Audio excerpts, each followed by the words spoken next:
ఇప్పుడు నేను చెప్పబోతున్న వార్త కొంచెం కఠినంగా ఉండొచ్చు వినడానికి, అలాగే చూపించబోతున్న విజువల్స్ కూడా కొంత భయానకంగా ఉండొచ్చు. జాగ్రత్తలు తీసుకోవాలని ఆర్టీవీ సూచిస్తుంది. Viewers description is highly advised. MP Lingamaneni Ramesh కొడుకు సంజూష్ కేసులో కీలక పరిణామం చోటు చేసుకుంది. కొడుకు చేసిన హత్యపై ఎట్టకేలకు లింగమనేని స్పందించారు. ఘటన జరిగిన వారానికి ఎక్స్లో లింగమనేని ఒక పోస్ట్ చేశారు. తన పోస్ట్లో కొన్ని అబద్ధాలను చెప్పే ప్రయత్నం అక్కడ కనిపిస్తుంది. తన కొడుకుది తప్పే లేదు అంటూ లింగమనేని కవర్ చేస్తున్నారు. మేము ఏది దాచలేదు అని చెప్తున్నారు. నిబంధనల ప్రకారమే పోలీసులు కేసు నమోదు చేశారని కూడా అంటున్నారు. పోలీసు విచారణకు తన కొడుకు సహకరిస్తున్నాడని, 3 టెస్టులలో తన కొడుక్కి నెగిటివ్ వచ్చిందంటూ కూడా లింగమనేని చెప్పుకొచ్చారు. బాధిత కుటుంబానికి అండగా ఉంటామని, ఘటనపై ఊహాగానాలు, ముందస్తు తీర్పులు వద్దు అని చెప్తున్నారు. బాధ్యతాయుతమైన పదవిలో ఉన్న వ్యక్తిగా పోలీసులకు పూర్తి సహకారం అందిస్తా అని కూడా చెప్పారు. 16వ తేదీన భారతిని కారుతో గుద్ది చంపేస్తే ఈ కేసు ఎందుకని బయటికి రాలేదు? 16వ తారీఖు నుంచి ఈవెన్ మొన్నటి వరకు, అంటే 20వ తారీఖు వరకు almost it's been more than 5 days, 4 days. So ఎందుకు ఈ కేసు బయటికి రాలేదు అనేది కూడా ఒక చర్చ ఉంది. మరి ఆ 4-5 రోజుల పాటు ఆ కేసుని కప్పెట్టింది ఎవరు? పోలీసులు దాచారా? లేకపోతే ఎవరు దాచారు? ఒకవేళ లింగమనేని దాచకపోయి ఉంటే ఎవరు ఈ కేసుని దాచారు? పోలీసులు ఏమైనా ఇంటెన్షనల్గా చేశారనే ప్రశ్న ఇక్కడ వస్తుంది కదా. ఒక ఇంత పెద్ద కేసు జరిగితే ఈ కేసుకు సంబంధించి ఏ డీటెయిల్స్ ఎందుకు బయటికి రాలేదు? ఊరు పేరు లేకుండా సంజు కేసులో ఈ ఎఫ్ఐఆర్ ఎందుకుంది? అలాగే యాక్సిడెంట్ జరిగితే దానికి సంబంధించిన సీసీటీవీ ఫోటేజ్లను విడుదల చేస్తున్నారు. గతంలో కూడా కొంతమంది ప్రముఖ నాయకుల కొడుకులు, కుటుంబ సభ్యులు చేసినటువంటి యాక్సిడెంట్స్కి సంబంధించిన ఆ విజువల్స్ బయటకు వచ్చాయి. బట్ ఇప్పుడు మాత్రం ఎందుకని ఆ సీసీటీవీ ఫోటేజ్ బయటికి రాలేదు? అసలు ఉందా లేదా సీసీటీవీ ఫోటేజ్? లేదంటే అక్కడ కెమెరా పనిచేయట్లేదనో ఇంకేటేదని చెప్పబోతున్నారా? సో ఇక్కడ లింగమనేని కొడుకుని తప్పించడానికి ఎన్నో ప్రయత్నాలు జరుగుతున్నాయి అని చెప్పి కూడా మనం వింటూ వస్తున్నాం. ఒకసారి లింగమనేని చేసినటువంటి ఆ పోస్ట్ నేను మీకు చూపిస్తున్నాను స్క్రీన్ మీద. అది చూస్తే ఏం చెప్తున్నారు, అసలు ఏం జరుగుతోంది అనేది వీ కెన్ కంపేర్. సో ఒకసారి ఆ పోస్ట్లో చూడొచ్చు. ఎంపీ లింగమనేని అని ఉంది. It is deeply unfortunate and heartbreaking that the road accident which occurred in Hyderabad on 16th of the August 2026 and which led to the unfortunate loss of a young woman. I extended my heartfelt condolences to her family. No words can lessen their grief and my family, and I stand with them during this extremely painful time. We will extend every possible support to bereaved family. I request you all not to speculate or prejudge the circumstances. The investigation must establish the complete facts. Immediately after the accident, my son Sanjush, who was driving the vehicle, shifted the young woman to the hospital without any delay. He subsequently reported the accident to the police authorities and provided all the necessary details. A case was duly registered and 3 separate medical tests were conducted on my son, which returned negative. The investigation is presently underway and my son is fully cooperating with the authorities. Nothing is being concealed in this matter, nor have we attempted to avoid the legal process in any way. We have the utmost respect for the law and my son has complied with every procedure required by the authorities. As a person holding the responsible position, I assure everyone that I will extend my completely cooperation to the police department and the ongoing investigation. We have full faith that the truth will emerge through a fair and impartial legal process. At this sensitive and painful time, I humbly request everyone to respect the grief of the bereaved family and refrain from the spreading false or unverified information and allow the law to take its course, సత్యమేవ జయితే అంటూ చేసినటువంటి ఒక post చూస్తున్నాం. చాలా పెద్ద పోస్టే చేశారు. So ఇక్కడ there are some facts and there are some covering details చాలా క్లియర్గా ఇక్కడ కనపడుతూ ఉన్నాయి. సో ఒకసారి I would like to go through those visuals. ఆ రోజు వచ్చినటువంటి ఆ విజువల్స్ని మీకు నేను స్టెప్ బై స్టెప్ చూపించాలనుకుంటున్నాను. సో ఇక్కడ మనం చూస్తున్నాం, అదిగో క్లియర్గా ఇక్కడ మనకు ఆ విజువల్ కనిపిస్తుంది. ఆ యాక్సిడెంట్ జరిగిన తర్వాత చుట్టుపక్కల వాళ్ళందరూ వచ్చి అక్కడ వెంటనే సహాయం చేసే ప్రయత్నం చేశారు. Let's take a look at that video.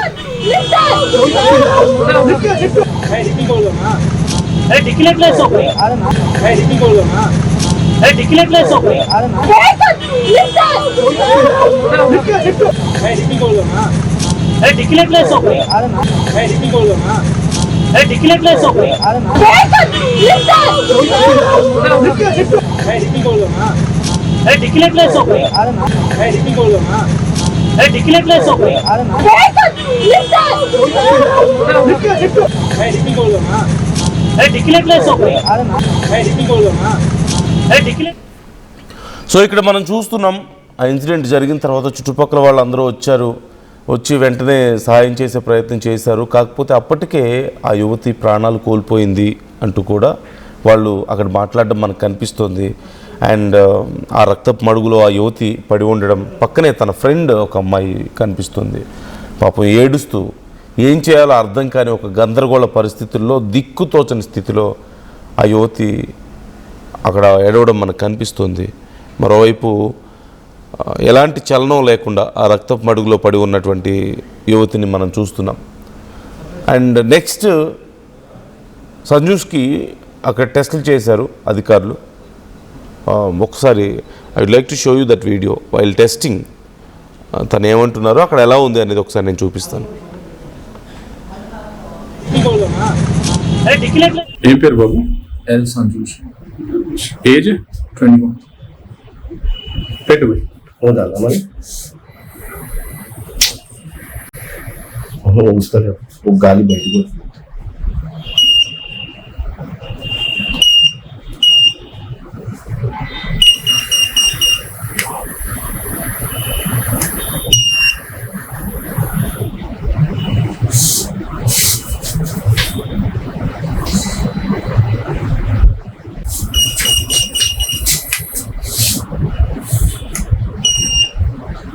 మీరు ఏం పేరు? నీ పేరు? సంజూష్ లింగం. ఏజ్ 21. 25. ఏం పేరు?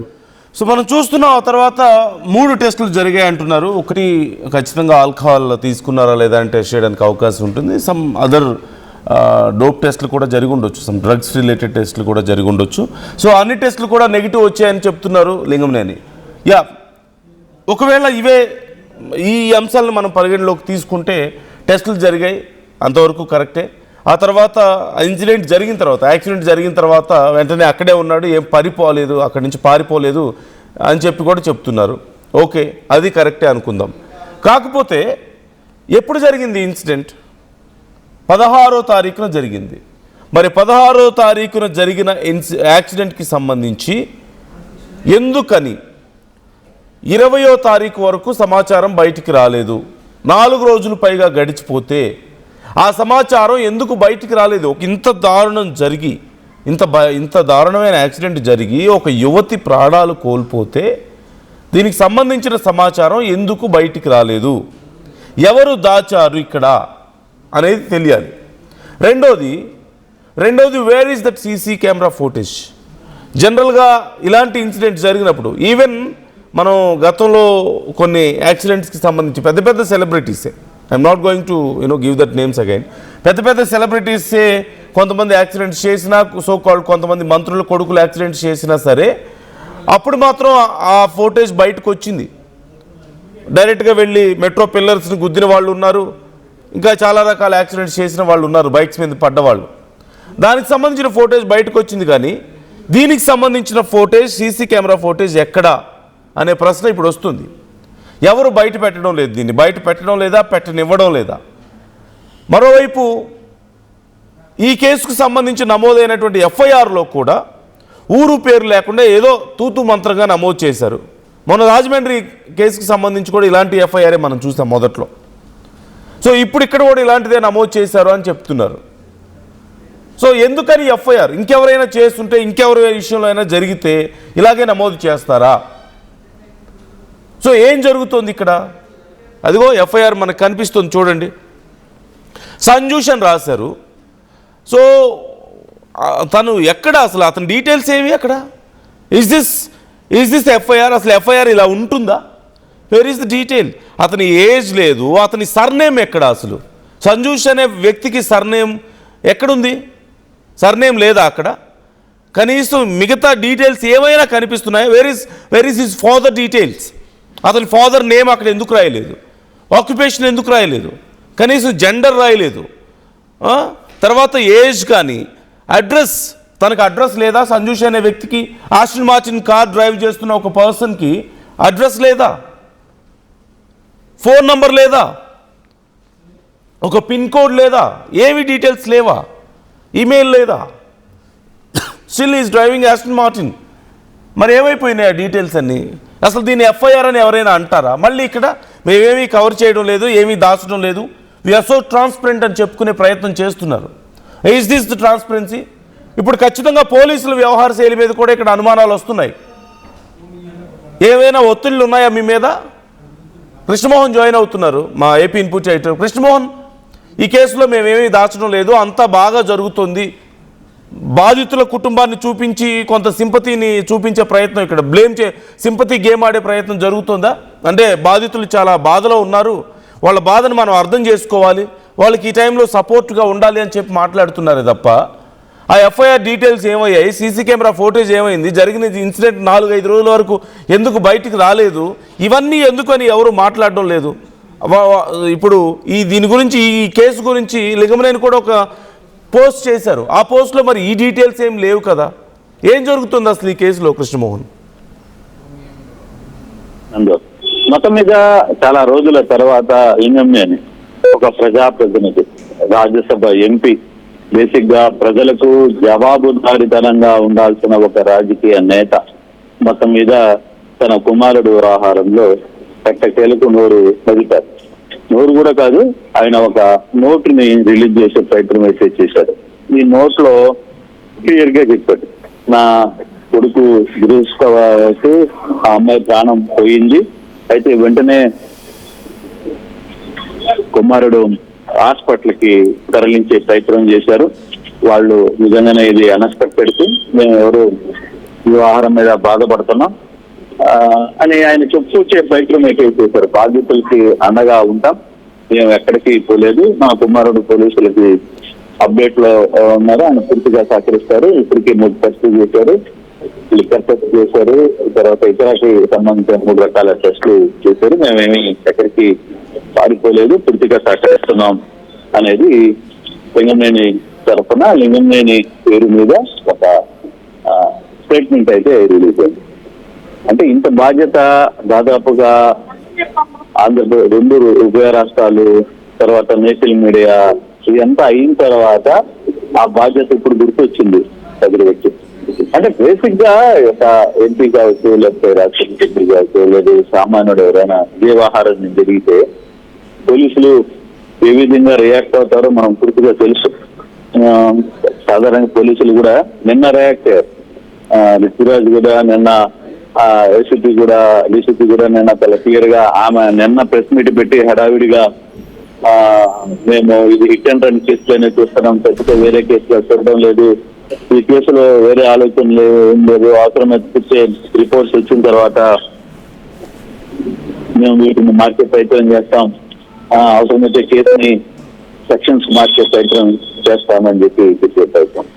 అసలు జరగాల్సిన డ్యామేజ్ 4 రోజుల పాటు జరగాల్సింది జరిగిపోయింది. ఇప్పుడు ఈ కేసుకు సంబంధించి కేసుని నీరు గార్చే ప్రయత్నం పూర్తిగా చేసేసింది పోలీసు. అసలు దాదాపుగా 3 రోజులు ఈ కేసుకు సంబంధించి తెర మీదకి అసలు విషయాన్నే బయటికి తీసుకురాలేదు, బయటికి చెప్పే ప్రయత్నం చెప్పలేదు, కనీసం ఎఫ్ఐఆర్. నేను అదే అడుగుతున్నాను నిన్నటి నుంచి కూడా, ఒక సాధారణమైన ఎఫ్ఐఆర్ లో ఇంటి పేరు లేకుండా లేదు, అతను సంతోష్, ఓకే, ఎవరు సంతోష్ ఎవరు, దానికి ఒక ఇంటి పేరు ఉంటుంది, లేదు ఆయన ఫాదర్ నేమ్స్ ఏంటి, వాళ్ళ డీటెయిల్స్ ఏంటి, అవన్నీ లేకుండా ఎప్పుడైనా ఒక ఎఫ్ఐఆర్ సంతోష్ అనో లేకపోతే శుభకరనో లేకపోతే ఇంకొకటనో అట్లా పెట్టే వేరే ప్రయత్నం జరుగుతుంది ఎక్కడైనా? మామూలుగా చూసామా ఎప్పుడైనా ఇటువంటి ఎఫ్ఐఆర్లు? పోలీస్ అనుకుంటే ఏదైనా చేయగలదు, నేను ఏదైనా చేయగలమనే ఒక ప్రయత్నం చేస్తున్నారు. మరోవైపు ఇప్పుడు తాజాగా కొంత లీగల్ నోటీసులు పంపిస్తాం, ఇంకోటి పంపిస్తామనే ఒక ప్రయత్నం కూడా జరుగుతోంది. సరే, ఇవన్నీ కామన్, ఇవన్నీ చాలా చూస్తుంటారు. అంటే ఎందుకు ఈ వ్యవహారం మీ మొదటి నుంచి కూడా పోలీసులు కాపాడే ప్రయత్నం చేస్తుంది? అసలు ప్రధానంగా తెలంగాణలో ఉన్న సభ్య సమాజం, తెలంగాణలో ఉన్న ఒక సామూహిక విప్లవం లాంటి నాయకులు ఉంటారు తెలంగాణలో. ఏ చిన్న సమస్యనైనా తల మీద తీసుకుని వచ్చే పరిస్థితి ఆంధ్రాలో అటు కాదు. తెలంగాణలో చాలా షార్ప్ గా నాయకులు, క్యాడరు, తర్వాత అక్కడ పనిచేసే కార్యకర్తలు, మాట్లాడే ఔత్సాహికులు, లేకపోతే వివిధ రకాల సెక్టర్స్ అక్కడ చాలా యాక్టివ్ గా ఇప్పటికప్పుడు సమాజంలో జరిగే అంశాల మీద మాట్లాడుతుంటారు. కానీ మరి ఎందుకు ఈ విషయంలో మరి ఎవరు బయటకు వచ్చి మాట్లాడలేని పరిస్థితుల్లో ఎందుకున్నారు? సరే, రాజకీయ పార్టీలు అంటే వాళ్ళ అవసరాలు ఉంటాయి, ఇంకొకటి ఉంటాయి.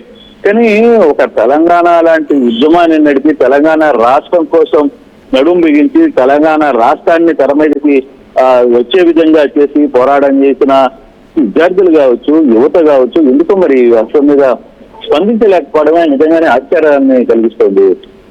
ఎందుకని ఈ వ్యవహారం, ఎందుకు తెలంగాణ పెద్దలు మౌనం ఎందుకు వహిస్తున్నారు అనే దాని మీదనే కొంత ఆశ్చర్యాన్ని కలిగిస్తుంది ఈ వ్యవహారం. అయితే చూడాలి. అయితే మొదటిగా తెలంగాణ సమాజం దీన్ని ఏ విధంగా చూస్తుంది అనేది చూడాలి.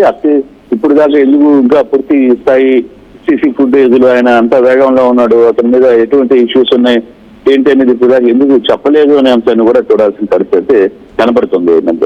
Right. Thank you Krishnamohan, thanks for the details. So ఓ పక్క మేము చాలా ట్రాన్స్పరెంట్గా ఉన్నామని లింగంలేని ఒక పోస్ట్ చేశారు. అఫ్కోర్స్ కొన్ని విషయాలు ఆయన చెప్పింది కరెక్టే. అతను పారిపోయే ప్రయత్నం చేయలేదు, ఒకటి వాళ్ళ సన్. రెండోది హాస్పిటల్కి తీసుకువెళ్ళాడు, అక్కడ కూడా ఈవెన్ పోలీసులు టెస్ట్ చేసినప్పుడు కూడా అన్ని నెగిటివ్ వచ్చాయి టెస్ట్లన్నీ కూడా అని చెప్తున్నారు. దట్ ఈస్ రియల్, కాదని చెప్పలేము. But what about the FIR? ఎఫ్ఐఆర్లో కనీసం ఇంటి పేరు కూడా లేదు. అంటే ఇప్పుడు పోలీసులు తప్పులు ఇక్కడ కనపడుతున్నాయి. వాళ్ళ ఫాదర్ ఏమో మేము అంతా కరెక్ట్గా ఉన్నామని చెప్తుంటే పోలీసులు నమోదు చేసిన ఎఫ్ఐఆర్ కాపీలో మిస్టేక్స్ ఎందుకు వస్తున్నాయి మరి? అంటే ఎవరు చెప్పకుండానే పోలీసులు అలా చేశారా? పోలీసులు సమాధానం చెప్పాలి ఈ విషయంలో. ఎఫ్ఐఆర్ కాపీలో ఇంటి పేరు ఎందుకు లేదు? అతనికి సంబంధించిన ఏ డీటెయిల్స్ ఎందుకు లేవు? జస్ట్ అది నేమ్ తప్ప, సంజూష్ అనే ఒక నేమ్ తప్ప ఇక వేరే ఏమీ ఎందుకు లేదు అనేది పోలీసులు చెప్పాలి. And where is that CCTV footage? Even ఇప్పుడు సంజూష్ చెప్తున్నాడట నా తప్పేం లేదు అసలు జరిగిన ఇన్సిడెంట్లో అని కూడా చెప్తున్నాడట. మరి అసలు ఎవరిది తప్పు ఉంది తెలియాలి అంటే ఖచ్చితంగా సీసీటీవీ ఫోటేజ్ ఉండాలి అక్కడ. మరి ఆ సీసీటీవీ ఫోటేజ్ ఎక్కడ? ఈ కేసు బయటికి ఎందుకు రాలేదు? Who tried to hide this for 4 days? ఈ విషయం కూడా బయటికి రావాలి. మరోవైపు అదిగో భారతి, అక్కడ ఎవరైతే ప్రాణాలు కోల్పోయారో ఇనార్బిట్ మాల్లో పనిచేస్తారు ఒక స్టోర్లో అని చెప్తున్నారు. ఆ యువతి కుటుంబాన్ని ఆదుకోవడానికి మరి ఏం చేస్తున్నారు? ఆదుకోవడం అంటే కేవలం ఏవో కొన్ని డబ్బులు ఇస్తే అయిపోతుందా? వాళ్ళకి డబ్బులు ఉన్న వాళ్ళు డబ్బులు ఇస్తారు, అక్కడితో అయిపోతుందా? Is that the real justice? So డబ్బులతో పని అయిపోయేలా అయితే ఎందుకు రాజ్యాంగాలు? డబ్బులున్న వాళ్ళకి రాజ్యాంగాలతో అవసరం లేదు, కోర్టులతో అవసరం లేదు, పోలీస్ స్టేషన్లతో అవసరం లేదు. సో దీనికి సంబంధించి ముందు సీసీటీవీ ఫోటేజ్ బయట పెట్టాలి అధికారులు. ఎఫ్ఐఆర్లో డీటెయిల్స్ ఎందుకు రాయాలి? పోలీసులే కదా ఎఫ్ఐఆర్ నమోదు చేసేది. అతను రాసుకోడు కూర్చొని, వాళ్ళ ఫాదర్ వచ్చి రాయరు, పోలీసులే రాస్తారు. కాబట్టి ఆ ఎఫ్ఐఆర్లో ఉండాల్సిన డీటెయిల్స్ ఏమైపోయాయి? ఇలాగే రాస్తారా? రేపు వ్యూవర్స్ మీకో నాకో ఏదైనా ఇన్సిడెంట్ జరిగితే ఇలాగే రాస్తారా పోలీసులు? తల తోక లేకుండా ఎఫ్ఐఆర్లు ఎక్కడైనా చూసామా మనం? Who is behind this? Comment చేయండి, మీ అభిప్రాయాలు ఏంటి ఈ అంశానికి సంబంధించి.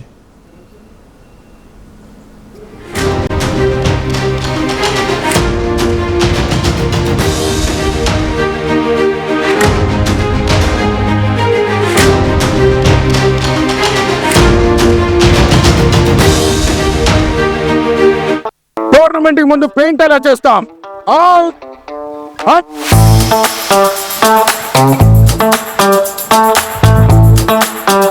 ప్లాన్ అయితే చాలా బాగుంది సార్, స్టేడియం పరిస్థితి చూడండి. టోర్నమెంట్ ముందు పెయింట్ ఎలా చేస్తాం? టెక్నో పెయింట్స్ ఉందిగా. Techno paints, township, dam, stadium లేదా మనీళ్ళు, పెయింట్స్ నుంచి పెయింటింగ్ వరకు పూర్తి సొల్యూషన్ కావాలంటే మేమున్నాం. కానీ సార్, టైంకి పూర్తవుతుందా? రోజుకు 23 లక్షల స్క్వేర్ ఫీట్ పెయింటింగ్ చేయగల సామర్థ్యం, 5,000 మంది స్కిల్డ్ లేబర్ టీం మా వెంట ఉంది. 23 లక్షల? అవును, ప్రపంచ స్థాయి రంగులు, అద్భుతమైన షేడ్స్ తో భారతదేశపు అసలైన పెయింట్ మరియు పెయింటింగ్ శక్తిని నేనే VR techno paints. Techno paints.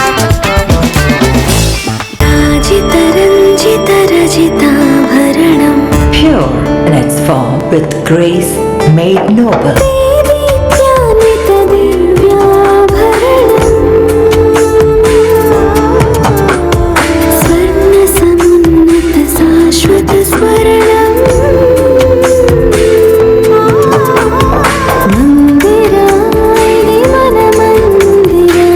Mandira Premium Silver Jewelry by Manipali.